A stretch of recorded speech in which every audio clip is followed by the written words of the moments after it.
Guys, welcome back to my channel. तो आज हम लोग पढ़ेंगे क्लास 8 का chapter 4 combustion and flame. Combustion means होता है दहन और फ्लेम मींस होता है ज्वाला। इसके बारे में पूरा लाइन बाय लाइन डिस्कस करेंगे। We use different kind of fuel various purpose at home. हम विभिन्न प्रकार के फ्यूल्स को विभिन्न प्रकार के प्रयोगों में हम अपने घर पर लाते हैं।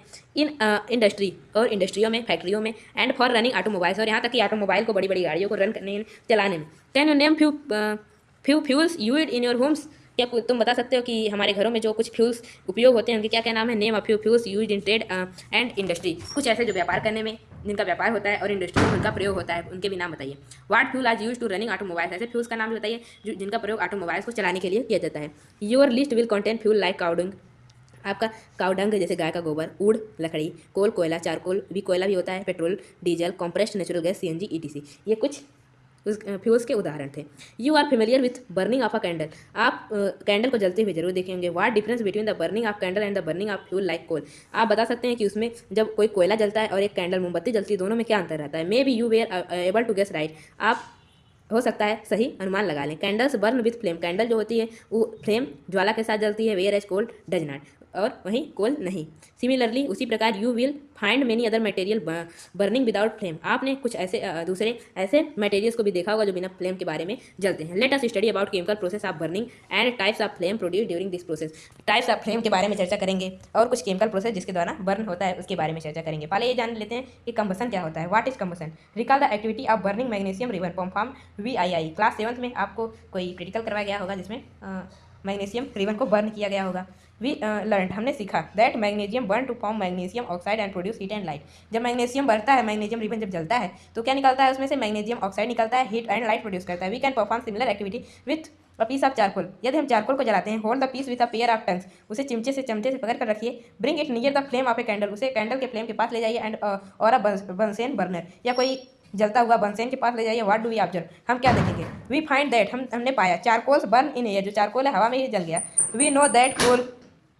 वी नो दैट, हम ये जानते हैं कि कोल जो कोयला होता है, टू अधिक बर्न्स इन एयर, बहुत अधिक मात्रा में हवा में ही जल जाता है। Carbon producing carbon dioxide, heat and light. और क्या? हीट एंड लाइट को प्रोड्यूस करता है और कार्बन डाइऑक्साइड को प्रोड्यूस करता है। अ केमिकल प्रोसेस, एक केमिकल प्रोसेस इन विच, जिसमें a substance react with oxygen to give off heat is called combustion. उस प्रोसेस को कंबसन कहते हैं, उस प्रोसेस को दहन कहते हैं जिसके द्वारा कोई सब्सटेंस किससे रिएक्ट करता है, किस ऑक्सीजन से रिएक्ट करके क्या निकालता है, उसमें से हीट और लाइट प्रोड्यूस होती है, उसी को कंबसन कहते हैं। The substance that undergoes combustion, ऐसे सब्सटेंस कंबसन में जिनका प्रयोग किया जाता है उसे कंबस्टाइल कहते हैं। It is also called a fuel, उसे भी ईंधन भी कहा जाता है। द फ्यूल में भी सॉलिड, वो जो फ्यूल है वो सॉलिड हो सकता है, लिक्विड हो सकता है, या गैस हो सकता है। समटाइम, कुछ समय light is also given of during combustion, कुछ समय जो लाइट होती है वो बंद हो जाती है कंबसन के दौरान। Either as a flame as a glow, और वो फ्लेम की तरह ग्लो करती है, चमकती है। इन दिस रिएक्शन, इस रिएक्शन में मेंशन्ड एवं magnesium and charcoal are combustible substance. इस रिएक्शन में हमने मेंशन किया होगा कि मैग्नीशियम और चारकोल जो है वो भी कंबस्टिबल सब्सटेंस है, उसमें भी कंबसन हो सकता है। Can you name some more substance which are combustible? क्या आप बता सकते हैं कुछ और कंबस्टिबल सब्सटेंस के बारे में? हाँ, बहुत से हैं। पत्तियां हो गई, ऊँट लकड़ियाँ हो गई, और बहुत से कागज। यू कैन ऐड दो इन टेबल 4.1। टेबल 4.1 में आप उसको ऐड कर दिए। लेट अस इन्वेस्टिगेट, अब ये इन्वेस्टिगेट करना होगा, जांच करना होगा। Condition which combustion takes place, जिसमें कंबसन स्थान ग्रहण करता है। वी फाइंड दैट, हमने उसे पाया। फॉर कंबसन के लिए एयर इज नेसेसरी, हवा बहुत उपयोगी है। The candles burn freely, case A एक एक्टिविटी है जिसके द्वारा हम ये सब देखेंगे कि केस ए में when air can enter chimney from below, नीचे से जब हवा पास कर रही थी तब तक वो कैंडल जल रही थी। In case B when air does not enter the chimney below the flame flicker and produce smoke. और बी में देखा कि उसमें कोई भी एयर नहीं गई और जो हमारे कैंडल की फ्लेम थी चिमनी के अंदर वो बुझ गई और स्मोक प्रोड्यूस की, धुआं उसमें से निकला। इन केस सी, और सी में क्या देखा? इन फ्लेम फाइनली गोज ऑफ, उसमें जो फ्लेम है वो पूरी तरह से चली गई। Because the air is not available, क्योंकि वहाँ पर कोई भी किसी भी प्रकार की हवा उपलब्ध नहीं थी। यू माइट हैव हियर्ड, आपने सुना होगा, that when the clothes of a person catch fire the person is covered with a blanket to extinguish fire. आपने यहाँ देखा या सुना होगा कि जब किसी व्यक्ति के कपड़ों में आग लगती है तो उसे ब्लैंकेट, कुछ चादर उसे कवर कर दी जाती है, चादर से उसे ढक दिया जाता है। Can you guess why? क्या आप अनुमान लगा सकते हैं ऐसा क्यों? Now recall some of your experience, कुछ अब अपने अनुभव को याद करिए। Does a match stick burn by itself? How does it burn? कि कोई मैच स्टिक क्या अपने आप जल सकती है, और उसे जलाने के लिए क्या करना होगा, कैसे जलती है? You must have heard had experiment burning a piece of paper, आपने इसे एक्सपीरियंस, इसे अनुभव जरूर किया होगा किस प्रकार से एक पेपर का टुकड़ा जलता है। Does it burn when burning match stick is brought near it? क्या यह तब जलता है जब कोई जलती हुई मैच स्टिक इसके पास ले जाई जाती है? Can you burn a piece of wood? क्या आप एक पीस लकड़ी के पीस को बर्न कर सकते हैं। Bringing a lighted match stick near it, जब आप उसके नियर उसके पास में एक जलती हुई मैच स्टिक को ले जाएंगे। What do you have to see use paper और kerosene wire to start fire in wood और कोल, क्या आप जानते हैं कि पेपर का प्रयोग करके या केरोसिन ऑयल का प्रयोग करके आप एक आग लगा सकते हैं? कहाँ? लकड़ी या कोयला में। Have you heard about forest fire, क्या आपने जंगल की आग के बारे में सुना है? डू दिस एक्सपीरियंस, क्या ये अनुभव? टेल यू दैट, आपको बताते हैं different substance catch fire at different temperature, विभिन्न प्रकार के तापमान में विभिन्न प्रकार के जो सब्सटेंस होते हैं वो आग को पकड़ते हैं। The lowest temperature at which substance catch fire it's called its ignition temperature, जिस टेम्परेचर पे कोई भी पदार्थ आग को पकड़ लेता है, जब सबसे कम उसका जो तापमान पे आग को पकड़ता है उसी तापमान को इग्निशन टेम्परेचर का नाम दिया गया है। कैन यू टेल, क्या आप बता सकते हैं? Now why a match stick does not catch fire on it's on eight room temperature, क्या अब आप बता सकते हैं कि एक रूम के टेम्परेचर में कोई मैच स्टिक जो है आग क्यों नहीं पकड़ती है? वेरी सिंपल है, क्योंकि उसका इग्निशन टेम्परेचर रूम के टेम्परेचर से हाई होता है। Why does the match stick start burn ramming it on the side of the match box, क्या आप बता सकते हैं कि जो मैच बॉक्स होता है उसके साइड में रगड़ने से ही वो आग पकड़ती है? या इसलिए क्योंकि रबिंग से उसमें चार्ज प्रोड्यूस होता है और एक टाइप्स का मैच बॉक्स के साइड पर एक केमिकल लगा होता है, उससे उसका इग्निशन टेम्परेचर तुरंत ही बढ़ जाता है और वो इजिली फायर को कैच कर लेती है। वी फाइंड दैट, हमने यह पाया combustible substance can not catch fire burn as long as its temperature is lower than its ignition temperature. हमने ये पाया किसी भी पदार्थ का अगर इग्निशन टेम्परेचर लो है, जितना उसका इग्निशन टेम्परेचर है उससे अगर वो टेम्परेचर लो है तो आग को कभी नहीं पकड़ेगा। हैव यू एवर सीन, क्या आपने कभी देखा है cooking oil catching fire when a frying pan is kept for a long on a burning stove, जलते हुए स्टोव पर क्या आपने देखा है कि कभी जो कुकिंग ऑयल है वो आग को पकड़ ले? Kerosene oil and wood do not catch fire on their on room temperature, room के टेम्परेचर पर जो केरोसिन मिट्टी का तेल होता है और लकड़ी कभी भी आग को नहीं पकड़ सकते। But if kerosene oil heated a little, लेकिन अगर केरोसिन ऑयल को थोड़ा सा भी गर्म कर दिया जाए इट विल कैच फायर, तो ये आग को आसानी से पकड़ लेगी। But if would is heated a little, लेकिन अगर लकड़ी को थोड़ा सा गर्म कर दिया जाए it would not still not catch fire, तो ये लकड़ी आग को नहीं पकड़ सकती। Does it mean that ignition temperature of kerosene is lower than the wood of wood, मतलब लकड़ी के इग्निशन टेम्परेचर से केरोसिन ऑयल का इग्निशन टेम्परेचर लो है। Does it mean that we need take special care of storing kerosene oil, मतलब आप kerosene oil को रखने के लिए हमें स्पेशल विशेष देख रेख की आवश्यकता होती है। द फॉलोइंग एक्टिविटी, सो कुछ फॉलोइंग एक्टिविटी है वो दिखा रही है। It is essential for substance to reach ignition temperature to burn, यह जरूरी है कि किसी भी पदार्थ में आग लगाने के लिए उसके इग्निशन टेम्परेचर तक पहुंचना होगा। What happen to the empty paper, खाली पेपर के साथ क्या होता है? खाली पेपर कप के साथ क्या होता है? What happens on the paper cup with water, जब उसे तब जलाएं जब उसमें जल हो। Does water in the cup become hot, क्या जो वाटर कप पेपर का कप बनाए थे उसमें जो पानी रखा है वो गर्म हो सकता है? If we continue heating the cup, अगर हम लगातार उसे गर्म करते रहे we can boil water in paper cup, तो हम पानी को पेपर कप में गर्म कर सकते हैं, उसे उबाल सकते हैं। कैन यू थिंक, क्या आप सोच सकते हैं ऑफ एन एक्सप्लेनेशन, कोई ऐसा एक्सप्लेनेशन इस फिनोमिना को एक्सप्लेन करने का कोई एक्सप्लेनेशन आप सोच सकते हैं? The heat supply to the paper cup, जो हीट है पेपर कप में सप्लाई की जा रही है उसमें पहुंचाई जा रही है to water by conduction, conduction के द्वारा। So in the presence of water, इसलिए उसमें जब तक वाटर प्रेजेंट रहेगा the ignition temperature of paper is not reached, और जो पेपर का इग्निशन टेम्परेचर है वहां तक उसका टेम्परेचर नहीं पहुंच पाएगा, hence it does not burn, इसलिए ये जलेगा नहीं। The substance which have very low ignition temperature, ऐसे सब्सटेंस जिनका इग्निशन टेम्परेचर बहुत ही कम होता है, इजिली कैच फायर, और वो आसानी से आग को पकड़ लेते हैं विथ अ फ्लेम, किसी फ्लेम के साथ, किसी ज्वाला के साथ, वैसे सब्सटेंस को इनफ्लामेबल सब्सटेंस कहते हैं। एग्जांपल ऑफ इनफ्लामेबल सब्सटेंस, ऐसे सब्सटेंस के एग्जांपल जैसे petrol, alcohol, liquefied petroleum gas LPG ETC ऐसे हैं। Can you list more inflammable substance, क्या आप और अधिक से अधिक इनफ्लामेबल सब्सटेंस के लिस्ट बना सकते हैं? नेक्स्ट टॉपिक हमारा how do we control fire, हम आग लग जाए तो उसे कंट्रोल कैसे करेंगे? यू मस्ट हैव सीन और heard breaking out in homes, shops and factories, मतलब फैक्ट्रियों में, घरों में और दुकानों में आग का लगना। इफ़ यू हैव सीन, यदि आप देखें हैं सच एन एक्सीडेंट, ऐसे एक्सीडेंट को, राइट अ शॉर्ट डिस्क्रिप्शन, तो एक शॉर्ट डिस्क्रिप्शन में बताइए इन योर नोटबुक, अपनी नोटबुक में लिखिए। Also share the experience with your classmate, अपने क्लासमेट सहपाठियों के साथ भी इसे शेयर करिए अनुभव को। Does your city town have a fire brigade station, क्या आपके शहर में कोई फायर ब्रिगेड स्टेशन है? When a fire brigade arrive, जब एक फायर ब्रिगेड पहुंचते हैं तो क्या करते हैं? व्हाट डज इट डू, तो वे क्या करते हैं? It pours water on the fire, वे लगी हुई जहाँ पर आग लगती है उस सतह वहाँ पर पानी का छिड़काव करते हैं।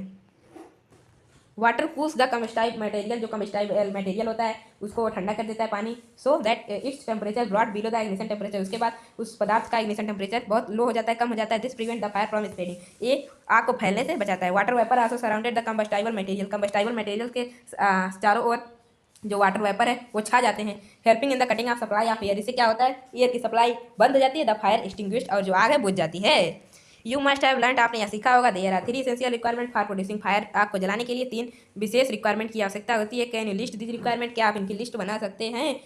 दीज आर, ये सब हैं, fuel, air to supply oxygen, हवा, ईंधन ऑक्सीजन को सप्लाई करने के लिए, and heat to raise the temperature, और हीट, उष्णा टेम्परेचर को बढ़ाने के लिए फ्यूल बियॉन्ड इग्निशन टेम्परेचर, ताकि जो फ्यूल है अपने इग्निशन टेम्परेचर तक पहुंच सके।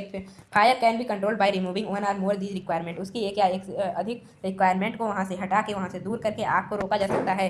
The job of fire extinguisher is to cut off supply of air. Extinguisher जो आग बुझाने वाले होते हैं क्या करते हैं, वहाँ से एयर का जो सप्लाई होता है उसको काट देते हैं, to bring down ignition temperature of the fuel और बोथ, और उसका इग्निशन टेम्परेचर को कम करने का काम करते हैं या दोनों ही करते हैं। नोटिस दैट द फ्यूल, अब फ्यूल पर ईंधन पर नोटिस करिए, इज मोस्ट केसेस, बहुत से स्थानों पर कैन नॉट बी एलिमिनेटेड, वो एलिमिनेटेड नहीं होता। If for instance a building catches fire, जैसे अगर किसी बिल्डिंग में, किसी बड़े घर में आग लग जाए, the whole building is the fuel, और वहाँ पर पूरा बिल्डिंग जो है उसमें फ्यूल ही फ्यूल भरा हो, ईंधन भरा हो। टाइप्स ऑफ कंबसन, अब हमने कंबसन के बारे में जान लिया, अब उसके टाइप्स के बारे में जानते हैं। तो यहाँ पर 3 टाइप्स के कंबसन होते हैं, यहाँ पर 2 टाइप्स के कंबसन होते हैं, पहला रैपिड कंबसन, दूसरा spontaneous combustion.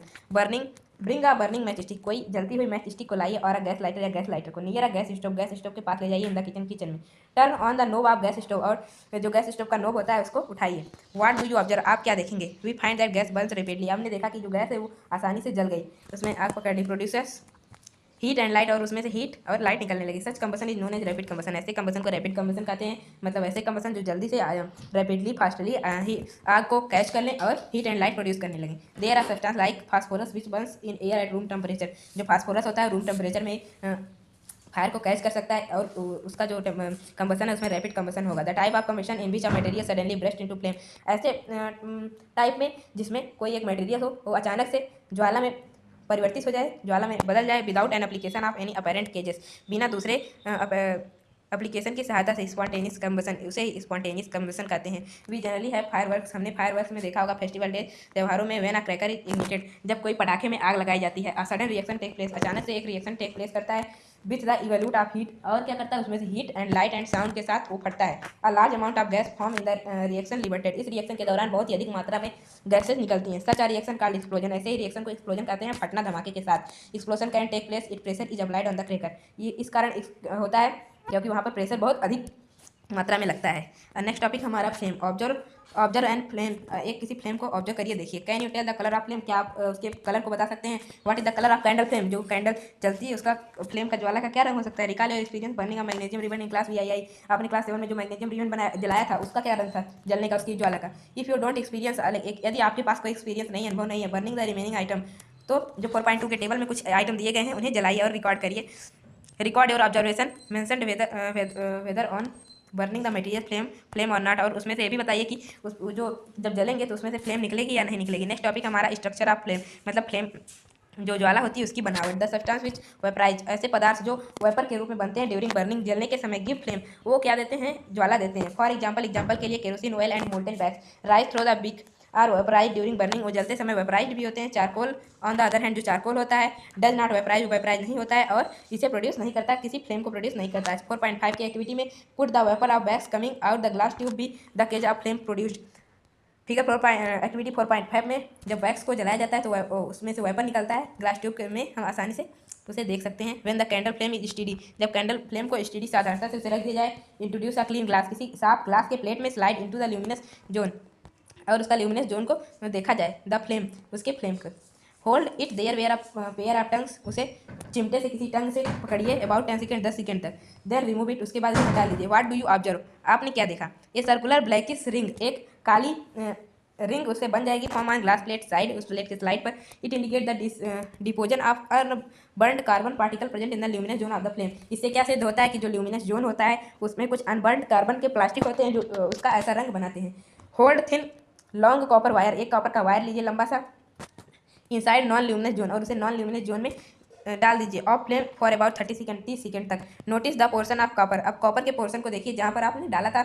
Where just outside flame gets red hot, और वो जो फ्लेम है वो रेड हॉट लाल इतना गर्म हो जाएगा कि वो लाल कलर में एकदम गर्म गर्म दिखेगा। डच इट इंडिकेट, क्या ये दिखाता है, नॉन ल्यूमिनस जोन, जो नॉन ल्यूमिनस जोन होता है the flame has high temperature, ये दिखाता है कि क्या ये दिखाता है कि उसके पास हाई टेम्परेचर होता है, बहुत उसका अत्यधिक तापमान उसका होता है। इन द फैक्ट, उसका इफेक्ट है। This part of the flame is hottest part, कि फ्लेम का ये जो है हॉटेस्ट पार्ट होता है।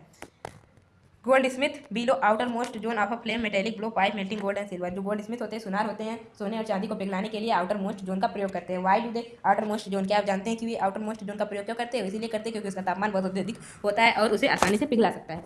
व्हाट इज अ फ्यूल, एक ईंधन क्या होता है। Recall that the source of energy domestic industrial purpose में मेनली हम वुड का प्रयोग करते हैं, चारकोल, पेट्रोल या केरोसिन का प्रयोग करते हैं। This substance are called fuel. ऐसे ही सब्सटेंस को हम फ्यूल कहते हैं। अ गुड फ्यूल, एक अच्छा ईंधन, is one which is readily available. अच्छा ईंधन वो है जो आसानी से उपलब्ध हो। इट इज चीप, ये बहुत सस्ते में मिल जाए। इट बर्न्स इजली, ये आसानी से जल भी जाए। इन एयर मॉडरेट रेट, किसी मॉडरेट रेट पर। इट प्रोड्यूस, और ये प्रोड्यूस करे लार्ज अमाउंट ऑफ हीट, बहुत ही अधिक मात्रा में हीट को। It does not leave behind any undesirable substance, और ये किसी अनसीडरेबल सब्सटेंस को अंडर सीडेबल सब्सटेंस को छोड़े ना, जिससे बहुत हानिकारक हो। There is probably no fuel, यहाँ पर कोई ऐसा फ्यूल नहीं होगा that could be consider as an ideal fuel, जो आइडियल फ्यूल के रूप में जाना जाए। We should look for a fuel which fulfil our requirement for a particular use, किसी विशेष यूज के लिए हमें ऐसे ईंधन की तलाश है जो इन सब कामों को कर सके। Fuel differ in the cost, जो फ्यूल होते हैं, विभिन्न प्रकार के फ्यूल होते हैं, विभिन्न प्रकार के उनकी कॉस्ट होते हैं, उनके दाम होते हैं। सम फ्यूल आर चीपर, कुछ फ्यूल सस्ते होते हैं और चीपर देन अदर दूसरों से। Make a list of fuels familiar to you, कुछ ऐसे फ्यूल की लिस्ट बनाइए जो जिनसे आप परिचित हों। ग्रुप देम एज सॉलिड, और उनका जो ग्रुप हो सॉलिड हो, लिक्विड एंड गैस, उनका ग्रुप को डिवाइड करिए। फ्यूल इफिशियंसी, फ्यूल का जो इफिशियंसी होता है उसके बारे में चर्चा करते हैं। Suppose you were asked to boil a given quantity of water using cow dung, किसी गाय के गोबर से आपको पानी गर्म करने के लिए कहा जाए। कोल एंड एलपीजी एज फ्यूल, या तो कोल या तो एलपीजी ईंधन के रूप में आपको प्रयोग करनी हो। Which fuel would you prefer, आपको उसमें से कौन सा फ्यूल का प्रयोग करें। गिव योर रीजन, अपना रीजन भी दीजिए। You may take the help of your parent, आप अपने पेरेंट्स का हेल्प ले सकते हैं। Do these 3 fuels produce same amount of heat, क्या तीनों जो फ्यूल है, ईंधन है, सेम अमाउंट में हीट को प्रोड्यूस करते हैं। The amount of heat energy produced completely combustion of 1 kg as fuel as called calorific value. Calorific value उसे कहते हैं जो एनर्जी प्रोड्यूस की जाती है किसी फ्यूल के द्वारा जब उसे 1 किलो जलाया जाता है। The calorific value is expressed in unit, और इसकी जो कैलोरीफिक वैल्यू होती है उसको एक यूनिट में एक्सप्रेस करते हैं जिसका नाम है kilo joule per kg. Kilo joule per kg calorific value. Some fuel are given in table 4.4, table 4.4 में कुछ कैलोरीफिक वैल्यू दी गई हैं। Burning fuel lead to harmful product, जो जलता हुआ ईंधन होता है वो बहुत से पदार्थों को प्रोड्यूस करता है। द इंक्रीजिंग फ्यूल कंजप्शन है हार्मफुल इफेक्ट ऑन एनवायरनमेंट, जब कोई फ्यूल जलता है तो उससे कुछ ऐसे कंजप्शन हार्मफुल इफेक्ट होते हैं हमारे वातावरण पर। कार्बन फ्यूल लाइक वुड, कुछ ऐसे कार्बन फ्यूल जैसे लकड़ी, कोयला, पेट्रोलियम रिलीज अनबर्न्ड कार्बन को प्रोड्यूस करते हैं। Particles, these fine particles are dangerous, ये बहुत ही खतरनाक होते हैं। Are dangerous causing respiratory diseases, जैसे अस्थमा जैसी घातक बीमारियों का रूप ले सकते हैं। इनकम्प्लीट आधा अधूरा combustion of these fuels gives monoxide gas, उसमें से मोनोऑक्साइड गैस निकलती है। It is a poisonous gas, यह एक जहरीली गैस है। It is dangerous to burn coal in a closed room, अगर यह बहुत ही खतरनाक है कि हम किसी बंद कमरे में कोयले को जलाएं। The carbon monoxide gas produce can kill person sleeping in that room, उस रूम में सो रहे व्यक्ति मर भी सकता है यदि हम उसमें कोयला को जला दें। कंबसन ऑफ मोस्ट फ्यूल, जो कंबसन होता है बहुत से ईंधनों का रिलीज होता है carbon dioxide in the environment, हमारे वातावरण में। इंक्रीज कॉन्सेंट्रेशन को बढ़ाता है of carbon dioxide in the air, believe to cause global warming, और उसका कारण ग्लोबल वार्मिंग हो सकता है। बर्निंग ऑफ कोल, कोयला का जलना and diesel release sulphur dioxide, उससे सल्फर डाइऑक्साइड नामक गैस निकलती है। इट एंड एक्सट्रीमली सफोकोटिंग, एक सफोकोटिंग रहता है कोरोसिव गैस का। मोर ओवर, बहुत अधिक मात्रा में petroleum engine give of gaseous oxide of nitrogen, gaseous oxide nitrogen की गैसियस ऑक्साइड को बाहर निकलता है। ऑक्साइड ऑफ सल्फर, जो ऑक्साइड ऑफ सल्फर होता है, and nitrogen dissolve in rain water acid form acid, ये बरसात के पानी में घुलकर एसिड का रूप ले लेते हैं। सच रेन कॉल्ड एसिड रेन, ऐसी ही रेन को एसिड रेन कहते हैं। It is very harmful for crop building and soil, ये हमारी फसलों तथा बिल्डिंग तथा मिट्टी को बहुत ही हानि पहुंचाता है। The use of diesel and petrol, diesel और पेट्रोल का use in automobile is being replace by CNG, जो ऑटोमोबाइल में डीजल और पेट्रोल का प्रयोग होता था उसे सीएनजी के द्वारा बदल दिया गया है। Because CNG produce harmful product very small amount, क्योंकि ये बहुत ही कम मात्रा में हार्मफुल प्रोडक्ट को प्रोड्यूस करती है। CNG is a cleaner fuel, इसे क्लीनर फ्यूल भी कहा जाता है। इन्हीं बातों के साथ चैप्टर एंड होता है। मिलते हैं किसी नेक्स्ट चैप्टर में, नेक्स्ट वीडियो में, किसी नेक्स्ट चैप्टर के साथ। तब तक के लिए जय